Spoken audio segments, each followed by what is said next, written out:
मराठी भूतांच्या गोष्टी या युट्यूब चॅनलवर आपलं स्वागत. आजच्या आपल्या कथेचा विषय आहे मृत्यूयोग.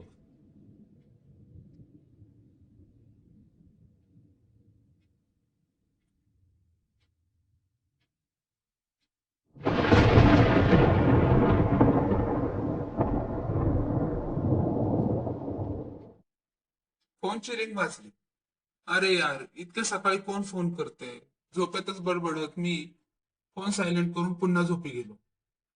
काही वेळानंतर मला जाग आली. तसे मी लगेच माझा मोबाईल पाहिला. माझ्या मित्राचे म्हणजे शिवमचे 4-5 मिस कॉल होते. तो सहसा असा फोन करत नाही, पण काहीतरी अर्जंट असावे म्हणून मी पटकन त्याला कॉल बॅक केला आणि कळले की माझा नेट पॅकच संपलाय.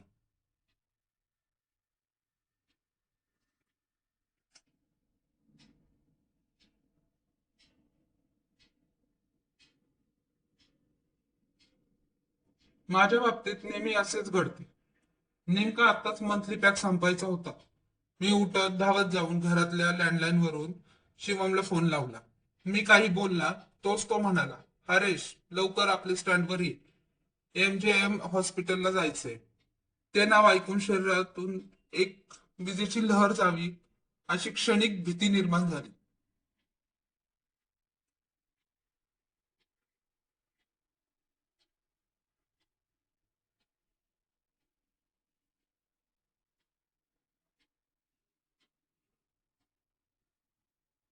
तुम्हाला वाटेल हॉस्पिटलचे नाव ऐकून घाबरण्यासारखे काय आहे, पण गेल्या काही दिवसात जे काही घडत होतं आणि ऐकायला मिळत होतं त्यावरून भीती वाटणं साहजिक होतं. काही महिन्यांपासून त्या हॉस्पिटलमध्ये असणाऱ्या बऱ्याच माणसांचा मृत्यू झाला होता. कारण काहीही असले तरी मृत्यू झालेल्या माणसाची छाती फाडलेली असायची व त्याचे हृदयच नसायचे. अजूनही कळले नव्हते की हे कोण करते. तिथल्या काही लोकांच्या म्हणण्यानुसार त्या परिसरात एक अमानवीय शक्ती आहे, जिला माणसाच्या हृदयाची चटक लागली आहे आणि तीच शक्ती हे सगळं करते. पण माझ्यासारख्या विज्ञान शाखेत शिकणाऱ्या विद्यार्थ्याचा या सगळ्यावर विश्वास ठेवणे अशक्यच होते. म्हणून मीही त्यांना अफवा समजत होतो. पण तरीही कुठेतरी मला शंकेची पाल चुकचुकते ना, तसंच काहीसं होत होतं.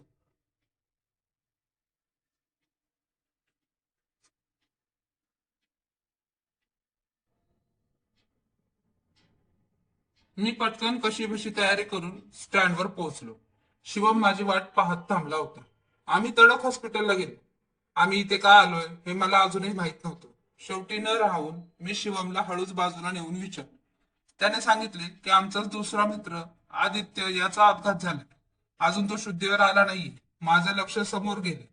त्याचे आई वडील तिथेच बसून खूप रडत होते.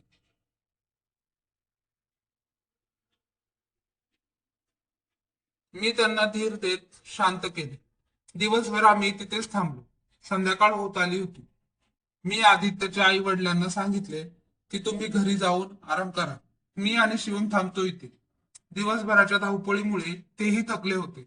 पण आम्ही थांबतो म्हणल्यावर त्यांना जरा हायसं वाटलं.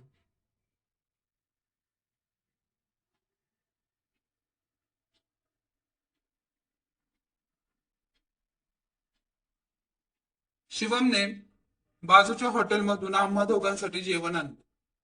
आम्ही ते उरकून बाहेर गप्पा करत बसलो होतो. साधारण 11 वाजत आले होते. वर्दळ कमी होत होती आणि वातावरण शांत होत होतं.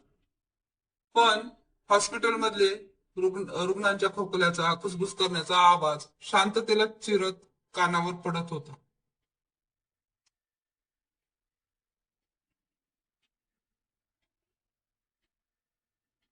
मी बसून बसून कंटाळून गेलो होतो. म्हणून शिवमला म्हणालो की मी जरा बाहेर पाय मोकळे करून येतो. तू इथेच बस. हॉस्पिटलच्या बाहेर पडलो तर रस्त्यावरच्या लाईट्स बंद असल्यामुळे कुट्ट काळोख पसरला होता. मी चालायला सुरुवात केली आणि अचानक रस्त्याच्या कडेला लगतच्या झाडामागून एक किंकाळी ऐकू आली.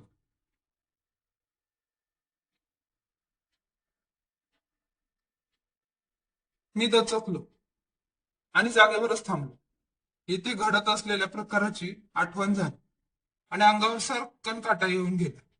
मी कसलाही विचार न करता मागे वळलो आणि हॉस्पिटलमध्ये आलो. मी आणि शिवम आदित्यच्या शेजारी बसून होतो. बोलता बोलता शिवम झोपला, पण झालेल्या प्रकारामुळे माझी झोप उडाली होती. या परिसरातील लोकांच्या म्हणण्याप्रमाणे ती अमानवीय शक्ती हीच तर नसेल. या गोष्टीचा सोक्ष लावायचाच होता. मी घड्याळात पाहिले तर 1 वाजून गेला होता. मी हॉस्पिटलच्या वॉचमॅनला घेऊन पुन्हा त्याच ठिकाणी आलो. मी त्याला त्या झाडाकडे खुणावत म्हणालो की हे बघा, हेच ते झाड. इथून मला एक किंकाळी ऐकू आली होती. माहित नाही नक्की काय प्रकार आहे. इतके बोलून मी मागे म्हणालो तर मागे कोणीच नव्हते. त्या काळोखी निर्जन रस्त्यावर मी एकटाच होतो. मी त्याला शोधू लागलो आणि शोधत शोधत त्या झाडाखाली आलो.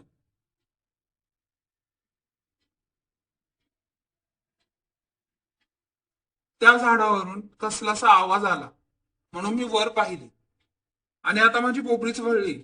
भीतीने माझे हातपाय थंड पडले. तोंडातून एक शब्दही फुटत नव्हता. त्या झाडावर एक बाई बसली होती. तिच्या तोंडातून रक्ताची लाळ सांडत होती. संपूर्ण चेहरा फाटला होता. शरीर जळालेलं आणि जागोजागी कापलेलं. हातांची नखे लांबलचक एखाद्या धारदार सुरीसारखी भासत होती. ती बाई त्या झाडाच्या फांदीवर एका माणसाच्या छातीवर बसली होती. काहीतरी खात होती ती. कदाचित त्याचं हृदय.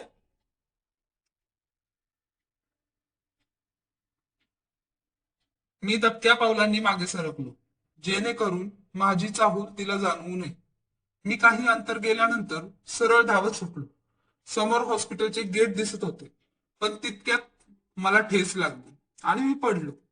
तोपर्यंत त्या बाईला माझ्या हसण्याची चाहूल लागली होती. अतिशय वेगाने ती सरपटत माझ्या दिशेने येऊ लागली.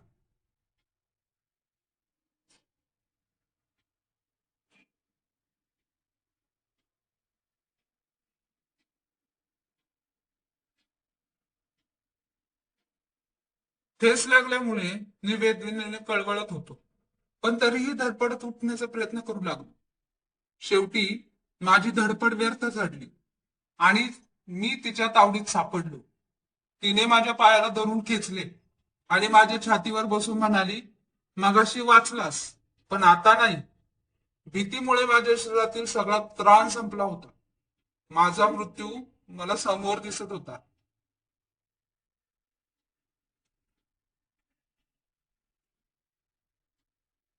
माझे कुटुंब, मित्र, सगळ्यांचे चेहरे डोळ्यासमोर येऊन गेले. मी मनातून देवाचा धावा करू लागलो. तोच तिने माझ्या छातीत तिची नखं खुपसायला सुरुवात केली आणि तितक्याच मला आवाज आला, हरेश काय झालं? असा का पडला आहेस? चक्कर वगैरे आली का? शिवम काळजीने विचारत होता. मी भानावर आलो आणि समोर पाहिले. ती बाई कुठेच दिसत नव्हती. मी प्रचंड घाबरलो होतो, म्हणून मला धीर देत तो आत घेऊन गेला.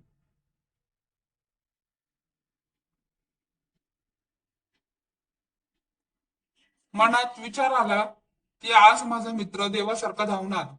पण हे प्रत्यक्षात घडले की फक्त भास झाला, हे मला समजत नव्हते. विचार करतच मी गाढ झोपून गेलो. सकाळी उठलो तेव्हा छातीत चरचरत होत. मी शर्ट काढून पाहिले तर माझ्या छातीवर नख खुपसण्याच्या खुणा होत्या.